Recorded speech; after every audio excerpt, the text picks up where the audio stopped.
리걸마인드 연구소입니다. 문재인 청와대 정부에서 생활적폐 근절을 추진하고 부정청탁 및 금품 등 수수의 금지에 관한 법률, 이것은 청탁금지법이라고 하고 일반 국민들에게는 소위 김영란법으로 알려져 있는 그런 법률인데, 이것을 앞으로 중점 운영하겠다, 그러한 브리핑을 했습니다. 적폐청산이라고 하는 것을 국민의 삶으로 직접 이렇게 포위망을 좁혀오겠다, 그렇게 한 브리핑이라고 볼 수 있습니다. 이번 11월 20일 청와대 브리핑, 여기에서는 제3차 반부패 정책협의회라는 그 회의를 통해서 이러한 내용을 내보냈는데, 거기에 어떤 사람들이 참석했는가, 그것을 살펴보기로 합시다. 청와대 브리핑에 의하면 국민권익위원장 등 부패방지 관련 기관장과 관계 장관 등 총 36명이 참석했다, 그렇게 밝히고 있습니다. 반부패 정책협의회라고 하는 것은 대통령 훈령으로 만들어진 그런 조직체입니다. 대통령 훈령 제369호 반부패 정책협의회 규정으로 만든 것이고, 이 협의회는 이 규정에 복종하도록 되어 있습니다. 바로 그 협의회의 회의라는 것인데, 이것이 그 명칭에 있듯이 정책협의회 이렇게 되어 있기 때문에, 이런 자리에 만일 청와대 경호처장이 참석을 하면 어떻게 될 것인가? 이것은 금지되어 있는 사항입니다. 원칙적으로 참석하면 안 되는 것이죠. 그런데 앞에서 부패 방지 관련 기관이라고 이야기를 했죠. 그러한 기관들이 참석을 했다. 그 기관 관련 공무원들이 청와대가 밝힌 게시한 사진을 보게 되면 거기에 국가정보원장이 참석했습니다. 결국 문재인 청와대 정부는 국가정보원장이 부패방지 관련 기관장이다, 그렇게 밝힌 것이지요. 이 한 장의 사진, 이것이 시사하는 바는 대단합니다. 문재인 청와대 대통령과 문재인 청와대 정부의 뜻이 그대로 드러난 것이기 때문입니다. 다시 말해서 국정원장과 국정원이 나서서 생활적폐를 근절하겠다, 김영란법을 중점 운영하겠다, 이렇게 선포한 것이기 때문입니다. 국정원장이라고 하는 것은 과거 중앙정보부의 부장, 안기부의 부장, 이렇게 떠올리면 될 것이고, 그들이 나서서 국민을 직접 조사하고 탐지하고 감시하고 이런 것들을 하겠다, 그런 뜻이 되는 겁니다. 국가정보원법 제3조는 국가정보원의 직무를 규정하고 있습니다. 제3조에는 국내 보안 정보를 수집하고 형법 중 내란의 죄, 외환의 죄, 기타 이와 흡사한 강도 높은 그러한 강도라기보다는 죄질이 대단히 무겁고 나쁜 그러한 것을 수사하는 그런 기관으로 규정되어 있습니다. 이제 그들이 공무원도 아닌 일반 국민을, 그들의 적폐를 찾아내겠다, 그 관련 기관장으로서 앞자리에 앉아 있었던 것입니다. 이게 뭐 하겠다는 것인가? 1970년 이후 모든 정치인들, 그 시대를 살았던 정치인들은 이 의미를 다 알 것입니다. 원래 대통령인 공무원에게는 직무가 규정되어 있습니다. 대통령인 공무원에게는 특권이 규정되어 있다. 이것은 헌법의 시스템을 잘 모르던 그런 시절에 나온 이론입니다. 대통령인 공무원은 공무원이고 어차피 헌법과 법률 아래에 있는 공무원이다. 이것이 대원칙인 것이죠. 우리는 대통령인 공무원을 일을 시키기 위해서 그 자리에 두었습니다. 그 해야 할 일, 당신은 이런 일을 하라고 규정한 그것이 대통령인 공무원의 직무인 것입니다. 그 직무는 당연히 헌법과 법률이 부과하고 있습니다. 그런데 그 직무 수행을 하려고 하면은 일정한 권한이 필요하게 됩니다. 그래서 그 직무 수행을 하기 위한 한도 안에서 그 범위를 규정하고 그 목적을 정해서 권한을 부여하고 있습니다. 이것 역시 헌법과 법률이 규정하고 있습니다. 그런데 대통령인 공무원은 집행정부에서는 1인자라고 하죠. 그런데 우리나라의 3권 중에 역시 집행을 하는 곳이 국민들 눈에 보이니까 그것이 가장 강한 것처럼 보이는 것은 사실입니다. 그러다 보니 대통령인 공무원이 이 직무집행에 충실히 헌법과 법률에 복종하지 않고 자기 자신이 헌법과 법률을 집행하는 자라고 잘못 생각한 그러한 우리의 헌정사상의 기록들이 많이 있습니다. 지금도 그런 흔적이 남아있고 이제 국민의 인식은 대단히 높은 수준까지 이르러서 이러한 일이 있으면 그것을 그때 잘못된 것을 잘못되었다고 말하는 그런 것이 바로 2018년의 우리나라 상황인 것입니다. 대통령인 공무원이 직무보다 권한을 앞세우게 되면 그러면 우리 국민은 주의를 주어야 하는 겁니다. 그래서는 안 된다. 당신이 틀렸다.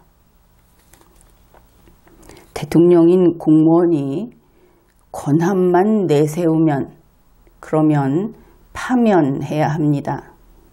대통령인 공무원이 권한을 스스로 자기 자신에게 부여하면 자신의 권한을 확장하면 그러면 파면하기에 앞서서 바로 처벌을 해야 하는 것입니다. 그런데 문재인 청와대 대통령은 이제 국정원장을 불러내서 국민의 생활적 폐해를 근절하겠다. 이렇게 국민을 위협하고 나섰습니다. 이제 문재인을 사랑했던 대중들은 이렇게 이야기를 해야 합니다. 문재인은 이제 고장이 나버렸다. 문재인은 이제 부패했다. 썩었다. 이것을 인정해야 하는 것입니다. 생활적 폐해 근절이라는 것이 최근에 국민들에게 갑자기 몰려오는 추위처럼 이렇게 엄습해오고 있습니다. 국민이 헌법이 보장하는 자유를 불안해하고 있는 것이죠. 문재인 청와대 대통령이 생활적 폐해를 근절하겠다 하고 2018년 신년사에서 강조했다. 이것이 문재인 청와대 정부의 주장이고 그리고 각 언론에도 이렇게 나와 있습니다. 그러면 그것이 무엇인가? 2018년 1월 10일 당시 문재인 보궐 대통령은 신년사에서 생활 속 적폐를 근절하겠다. 이 용어가 좀 다릅니다. 지금은 생활 적폐라고 하는데 1월 당시에는 생활 속 적폐라고 했습니다. 그 내용을 살펴보기로 합시다. 신년사의 내용입니다. 공정 경제는 반칙과 특권이 없는 사회, 더불어 잘 사는 나라로 가기 위한 기반이다. 채용비리, 우월한 지위를 이용한 갑질 문화 등 생활 속 적폐를 반드시 근절하겠다. 모든 국민이 공정한 기회와 경쟁을 보장받고 억울하지 않도록 해나갈 것이다. 그래서 2018년 1월 신년사에서 이야기한 생활 속 적폐라고 하는 것은 일반 생활의 혹은 공공기관의 그러한 것을 가리키는 것이 아니고 공정 경제를 위한 이야기였다. 그것을 알 수 있습니다. 좀 더 뚜렷한 부분만을 이야기하자면 대기업을 겨냥한 생활 속 적폐다. 그렇게 말할 수 있겠죠. 그러던 것이 5월달이 되면서 바뀌게 됩니다.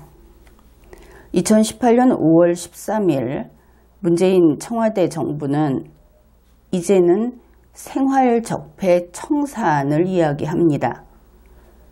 이것을 발표한 공무원은 조국 민정수석이었습니다. 그 내용은 이렇습니다.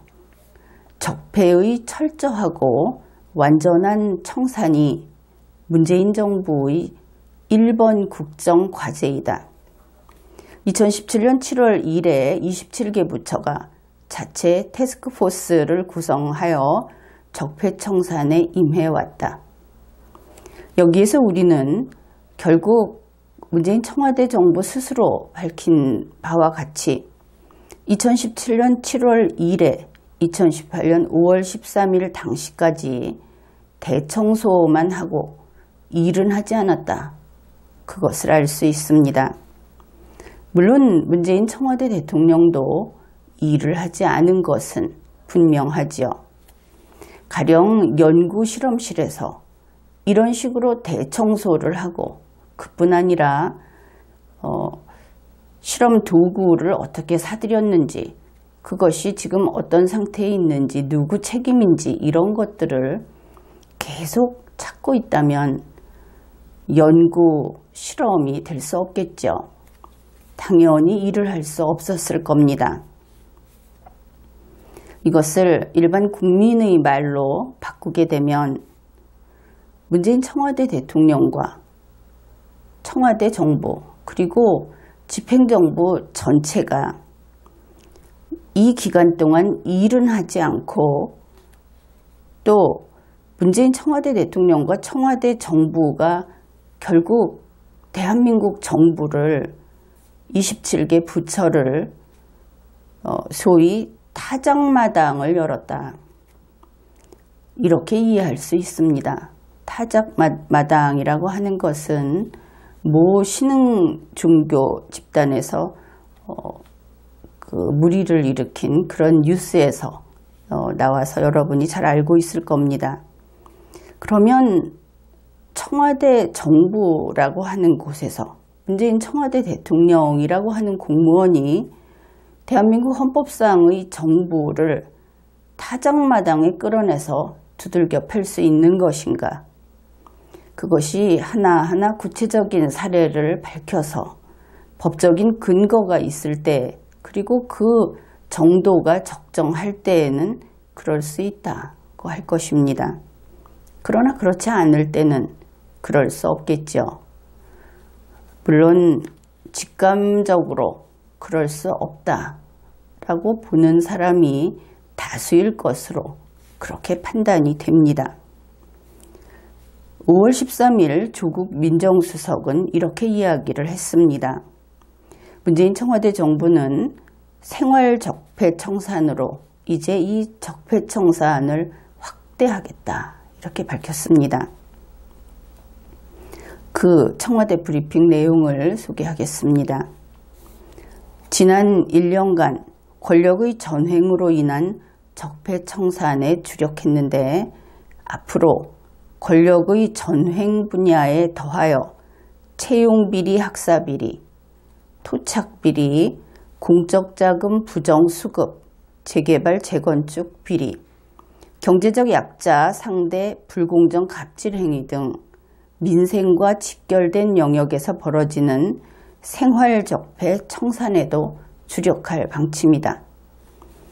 그래서 문재인 청와대 대통령과 문재인 청와대 정부는 결국 이렇게 함으로써 전 국민을 대상으로 타작마당을 열겠다고 밝힌 것입니다. 이러한 타작마당이라고 하는 것은 당연히 위법합니다. 법적인 근거가 없는 것이죠. 이렇게 법적인 근거가 없다고 하니까 문재인 청와대 대통령 측에서는 그 근거가 문재인의 2018년 신년사라고 하고 있는 겁니다. 말도 되지 않는 소리를 하는 것이죠. 그 당시 이들은 정말 서슬이 펄해서 나름대로 그러한 각오를 다지고 있던 그런 측면이 보이는데, 이 청와대의 게시물을 보면은 그 당시 조국 민정수석 비서관의 소회와 각오라는 것을 함께 게시해 놓았습니다. 그 내용은 이렇습니다. 특히 이 부분은 반말로 작성이 되어 있습니다. 적폐청산과 부패척결이라는 시대적 과제의 주무부서인 민정수석실은 법과 원칙에 따라 이 과제를 추진해왔다. 많은 성과가 있었지만 여전히 갈 길이 멀다. 부족함과 한계를 극복하고자 마음을 벼리고 신발끈을 조인다. 마음을 벼리고의 이 벼린다는 뜻은 칼을 갈아서 칼날을 날카롭게 만든다, 이런 뜻입니다. 이런 이야기를 한 조국 민정수석 비서관, 그리고 그러한 문재인 청와대 정부를 향해서 국민 여러분은 마음껏 야유와 조롱을 던져도 좋다, 이렇게 봅니다. 가당치도 않은 이야기를 했기 때문에 그렇게 하는 것도 당연하다, 이렇게 보기 때문입니다. 그 다음으로 바로 2018년 11월 22일의 청와대 브리핑, 청와대는 생활적폐 근절을 들고 나왔습니다. 5월에는 그나마 청산을 이야기했는데 이제는 근절을 들고 나온 겁니다. 그러면 5월 13일에 발표했던 청산하겠다고 한 생활적폐, 그리고 11월 20일에 발표한 근절하겠다고 한 생활적폐, 이 둘 사이에는 어떤 연관성이 있을까? 어느 정도의 그 동일성이 있을까? 이것은 동일성이 거의 없다고 볼 정도로 대단히 바뀌었습니다. 우선 5월에는 그 항목이 5개였습니다. 그리고 11월에는 9개로 늘었습니다. 그리고 5월에는 학사비리, 채용비리를 한 묶음으로 묶어서 이야기를 했기 때문에 결국은 이것은 교육기관의 일로 볼 수 있습니다. 그런데 현재는 11월에는 학사비리 따로, 그 다음 공공기관 채용비리라고 해서 그 대상을 대폭 확대했습니다. 5월에는 경제적 약자를 상대로 한 불공정 갑질 행위라고 했습니다. 당연히 이것이 1월에 경제와 관련해서 나왔기 때문에 이렇게 되었으리라고 생각을 할 텐데, 이번 11월에는 경제가 아니라 그냥 공공 분야의 불공정 갑질이라고 해서 범위를 할 수 있는 한 최대한 늘려버렸습니다. 다음에 공적자금 부정수급이 5월에 있었는데 11월에는 보조금 부정수급이라고 해서 그 범위가 역시 또 확장이 되었죠. 그런데 5월에는 토착비리를 넣었었는데 11월 20일에는 갑자기 앞에 지역을 붙여서 지역 토착비리라고 했습니다. 이것은 어떻게 보면 그 범위를 축소시켰다고 볼 수도 있는데 어떤 이유가 있겠죠. 지역 토착비리만 하겠다. 전반적인 토착비리가 아니고. 그런데 이 토착비리라는 것이 국민 여러분 중에는 쉽게 그것이 무엇이다 하고 떠오르지 않는 국민들이 있을 겁니다. 그 내용은 경찰청 자료를 바탕으로 하면 이렇습니다. 인허가, 계약, 사업, 공사 등 관련 금품 수수 요구 약속 행위, 일반 민간의 행위가 되겠죠. 인사, 채용 관련 금품 수수, 압력 행사, 정보 유출 등 행위, 역시 이것은 공무원이 아니고 일반 민간이 해당되는 그런 것입니다. 직권남용, 직무유기, 비밀 누설, 국고횡령, 손실 등 행위, 손실도 들어 있습니다. 공무원 등의 부정 불법 행위를 알선 청탁 중개하는 행위, 대략 이러한 것들이 토착비리라고 하는데 그것을 지역 토착비리로 한정을 했다. 지역 이상인 것은 책임지지 않겠다는 발뺌인가, 이런 생각도 해볼 수 있는 대목입니다. 그 다음에 재개발 재건축 비리는 동일하게 있고 이번 11월 20일에 새로 들어간 항목들이 있습니다. 그것이 편법, 변칙, 탈세. 결국 탈세라고 하는 것은 세금은 누가 냅니까? 공무원이 내지 않죠. 공무원이 아닌 전 국민이 세금을 냅니다. 세금을 내는 사람을 잡겠다. 그것이 이번 문재인 청와대 대통령이 선전포고를 한 내용인 것입니다. 그 다음에 요양병원의 비리, 안전 분야의 부패, 이렇게 9개 항목으로 바뀌었습니다. 결국 특징은 잡아넣을 대상이 주로 국민이다 하는 것이죠. 더구나 이것을 경찰청이 나서서 이런 일들을 보고 있기 때문에 조금 전에 토착비리 이것도 경찰청이 왜 그런 자료를 넣었는가 하면은 일제 단속을 해서 이미 구속한 사람들도 몇십 명이라고 발표를 했기 때문에 이런 자료가 나왔습니다. 그래서 국민을 잡겠다고 한 것이고 여기서 문제는 문재인 청와대 대통령이 이런 식으로 국민을 잡을 권한이 있는가? 그것이 그의 직무인가? 이런 부분을 우리가 살펴보아야 하겠습니다. 그의 직무인가 하는 부분은 일단 결론부터 이야기를 하면 이것은 그의 직무가 아닙니다. 그리고 그렇게 직무가 아니니까 권한도 없겠죠. 그러면 일반 법률로 이렇게 할 수 있는가? 이것이 조금 애매하게 되어 있는데 법률로 할 수 있는 분야가 원래는 이것이 아닌데 법을 편법 적용해서 그 범위 안에 넣고 있다. 그러니 여러분이 대단히 주의를 해야 한다. 그렇게 이야기를 해두겠습니다.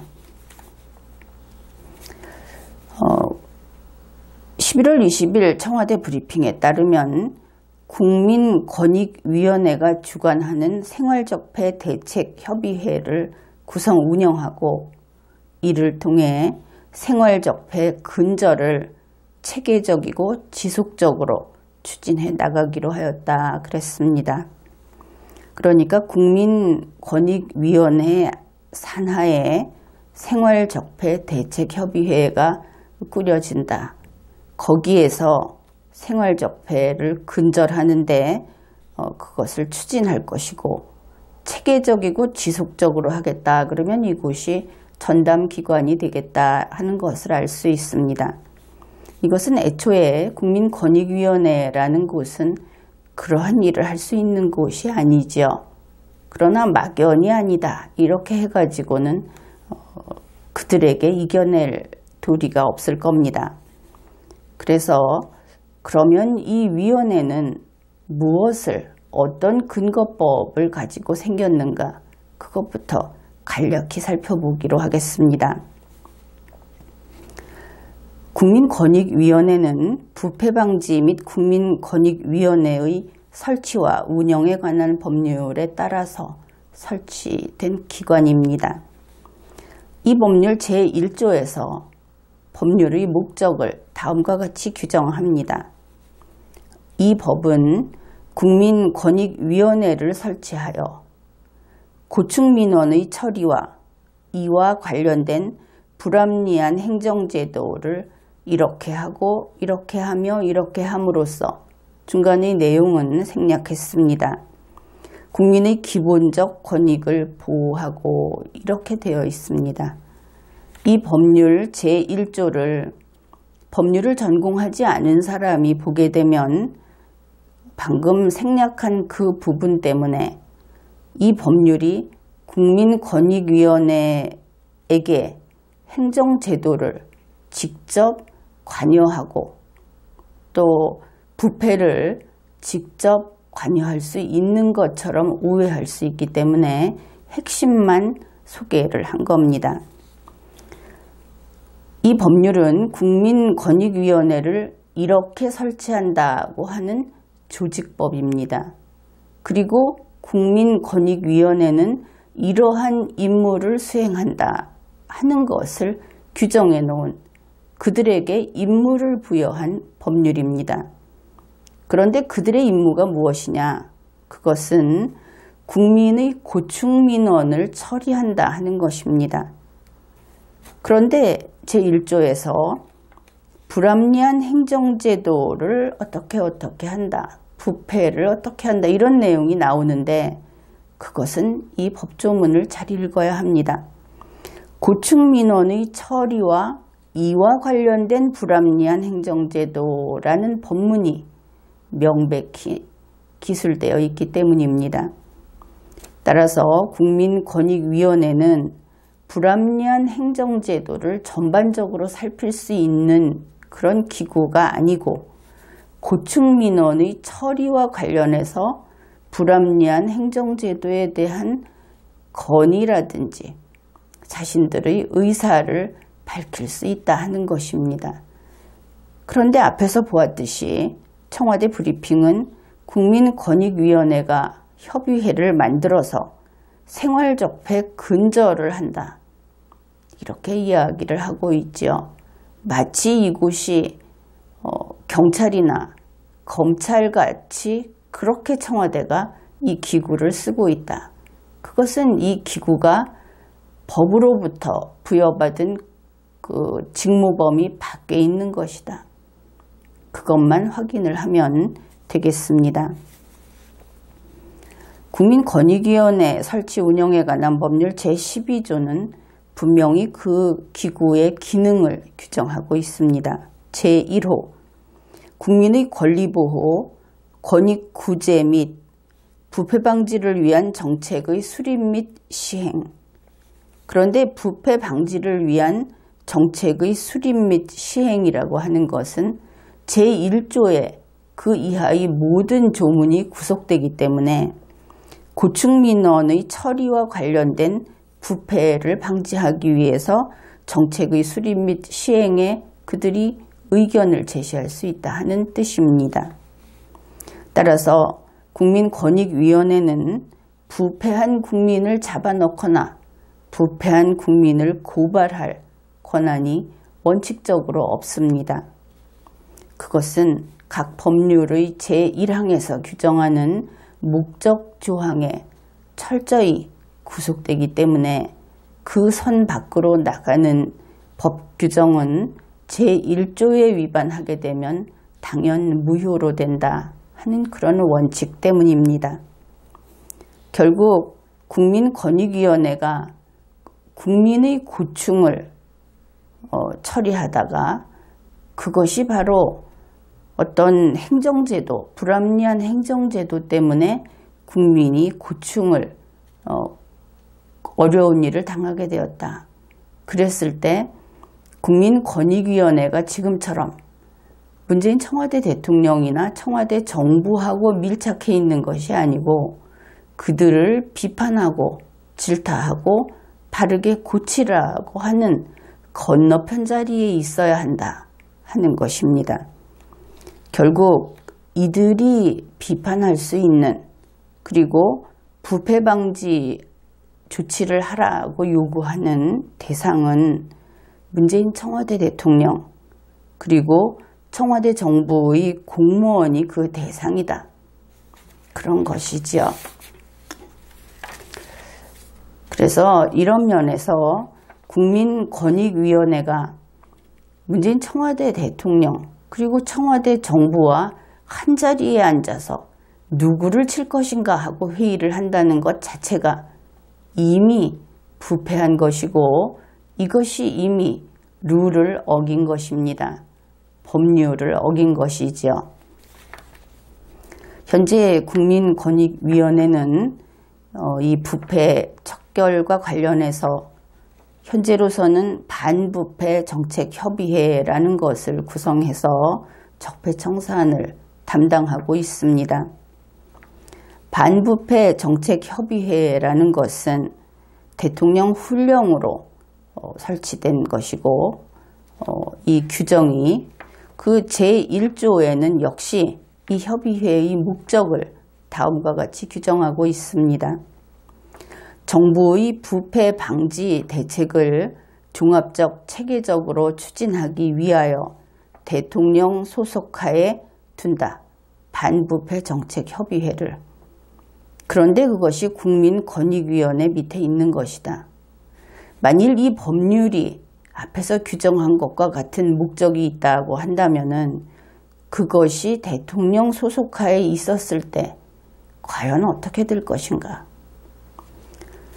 이것은 원론적으로 문제가 큰 그런 부분입니다. 어떻든 정부의 부패 방지 대책이라고 하는 것을 현재 문재인 청와대 대통령은 이렇게 이야기를 하고 있죠. 나는 깨끗한 자이고 내가 이 나라를 보니까 부패가 가득하다. 그래서 부패 방지 대책을 내가 마련을 하겠다. 이런 식으로 이야기를 합니다. 그런데 대통령이라는 공무원에게 전 국민을 부패하지 않은 국민으로 만들 수 있는 그런 직무, 그러한 권한, 이것은 결코 주지 않습니다. 그것은 바로 그를 왕으로 만들어버리는 일이기 때문입니다. 그래서 정부가 할 수 있는 부패 방지 대책이라고 하는 것은 정부 자신의 것만 할 수 있습니다. 공무원에 대해서만 할 수 있는 것이지요. 그러면 공무원과 거래를 하고 있는 자는 어떻게 할 것인가? 바로 그래서 앞에서 있는 것과 같은 그런 일종의 특별법, 그런 것을 만들어서 그 경우에 문제를 처리할 수 있도록, 법적 판단을 할 수 있도록 해놓고 있는 것입니다. 따라서 법률의 문제는 대통령인 공무원은 그 법률에 따르고 법률에서 어떤 것을 하라고 정하면 정한 대로만 할 수 있는 것이지 자기 자신이 법률로 이것을 규정하라고 할 수 있는 그런 위치에 있지 못합니다. 그래서 정부가 아닌 자들의 부패 방지 대책을 세우면 안 되는 것이죠.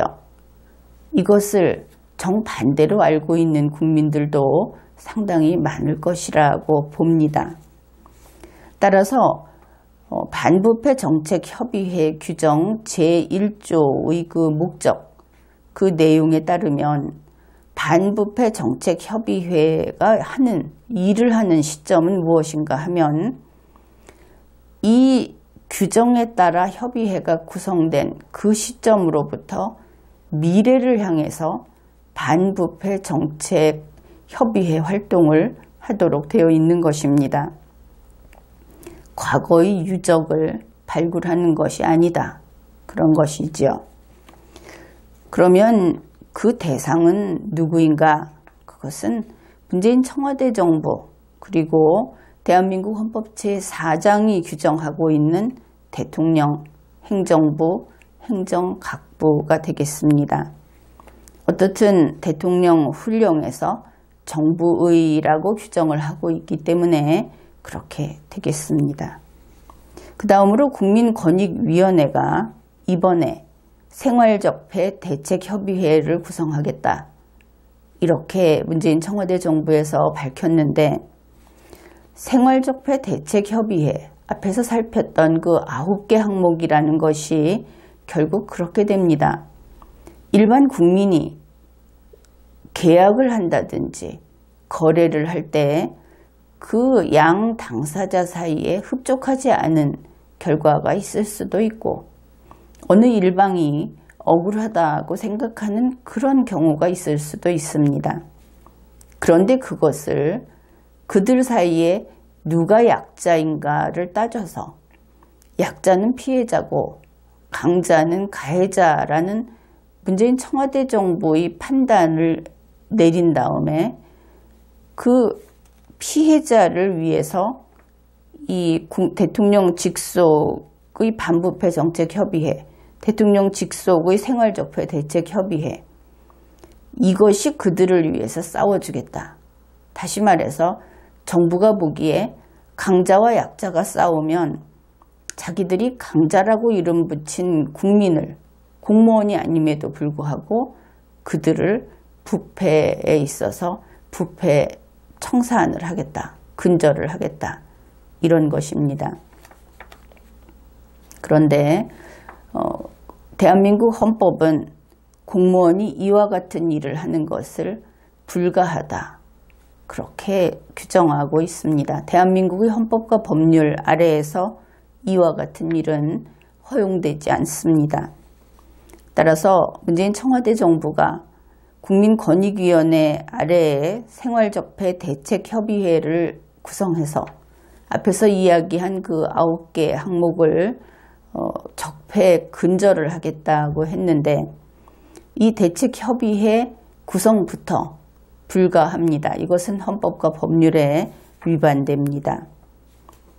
그 다음에 이번 11월 20일 그 브리핑에서 또 다음과 같은 것을 밝혔습니다. 정부는 시행 2년을 맞은 청탁금지법이 생활 곳곳에 숨어있는 부정청탁과 금품 수수 관행을 해소하는 정책 수단으로 자리매김할 수 있도록 각급 기관의 법 집행 책임성 제고, 청탁금지법 사각지대의 근원적 개선, 청탁 없는 문화정착 등의 보완 대책을 범정부적으로 추진하기로 했다. 여기서 말하는 이 청탁금지법은 소위 김영란법이라고 하는 것이고 그 완전한 법률 명칭은 부정청탁 및 금품 등 수수의 금지에 관한 법률, 그것입니다. 당연히 법률의 명칭대로 부정청탁을 하는 것을 금지하고 금품 등의 수수하는 것, 그것을 받고 하는 것을 금지하는 그런 법률입니다.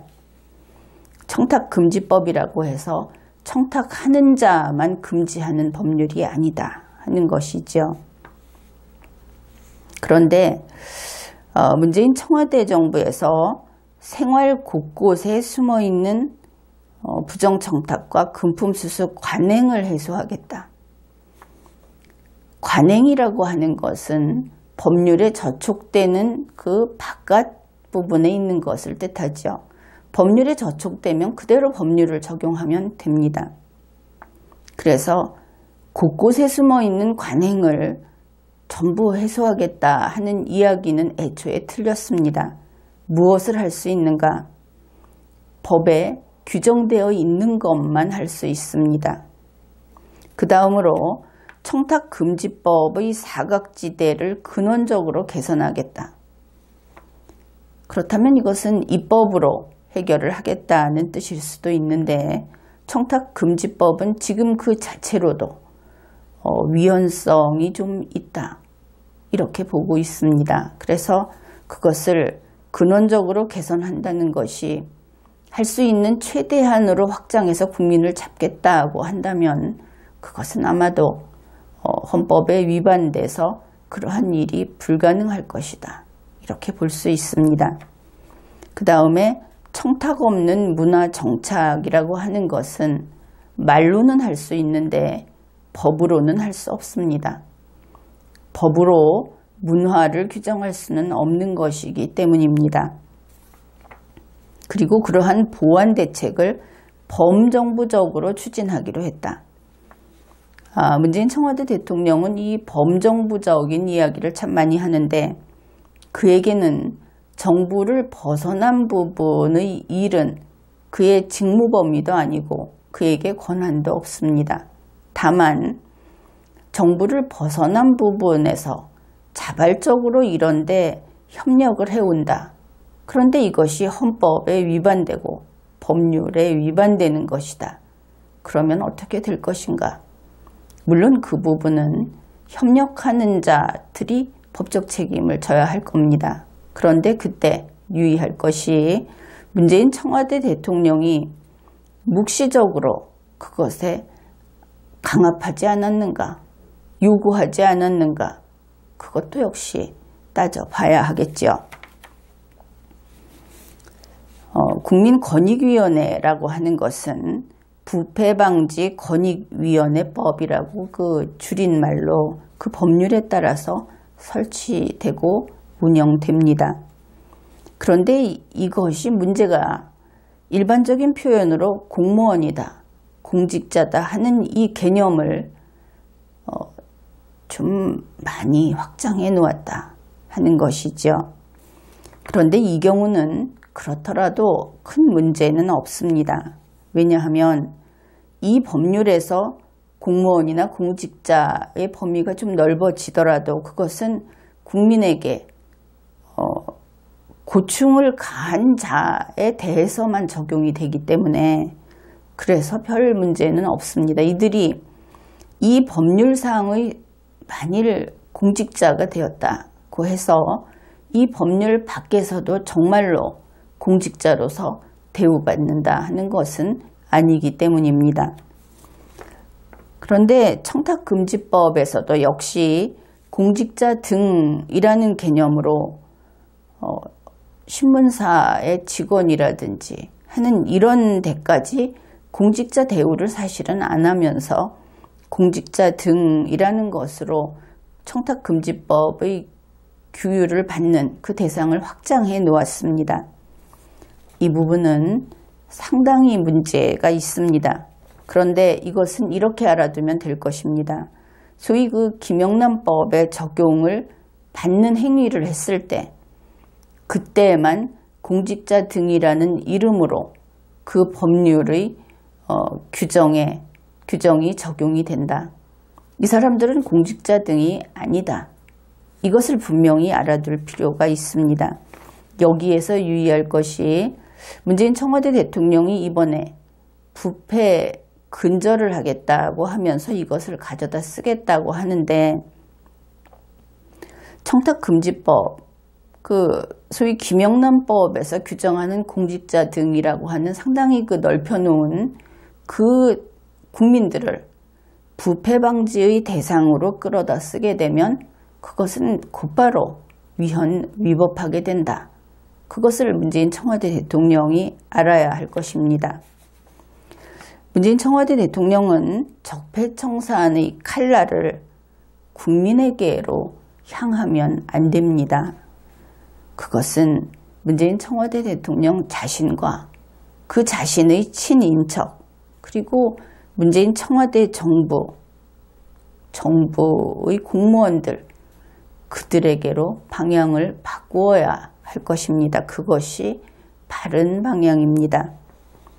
그리고 적폐하고 이야기를 하는데 적폐라는 것은 폐가 쌓인 것을 뜻하죠. 그 한자로. 그렇다고 해서 이렇게 생각을 해 봅시다. 1만 년 동안 쌓여온 폐가 있다고 합시다. 그러면 1만 년 전의 인간을 적폐로 처벌할 수 있는가? 그것은 그럴 수 없겠죠. 그때는 이 쌓을 적자의 적을 충족시키지 못할 것이기 때문입니다. 그러면 적폐의 바른 뜻은 무엇인가? 그것은 문재인 청와대 대통령 자신이 지금까지 과거부터 쭉 쌓여온 이 폐습을 지금 폐습이다 하고 보는 것을 바로 자기 자신이 답습을 하게 된다면 그때 스스로를 처벌하는 것, 그것이 바로 적폐청산의 바른 뜻이 된다 하는 겁니다. 문재인 청와대 대통령은 자기 자신의 잘못을 바로잡아야 할 자리에 있으면서 남의 잘못만, 그것도 과거의 잘못만 이야기를 하죠. 그러면서 이제는 자기 자신의 잘못을 쌓아가다 보니 그것이 두려웠는지 적폐청산의 대상을 이제 국민에게로 향하고 있습니다. 이런 의미에서 서두에서 국민이 사랑했던, 그래서 40몇 %의 국민이 사랑했던 문재인은 이제 썩었다, 이제 부패했다, 그렇게 이야기를 한 것입니다. 이번 회에는 여기까지 하겠습니다.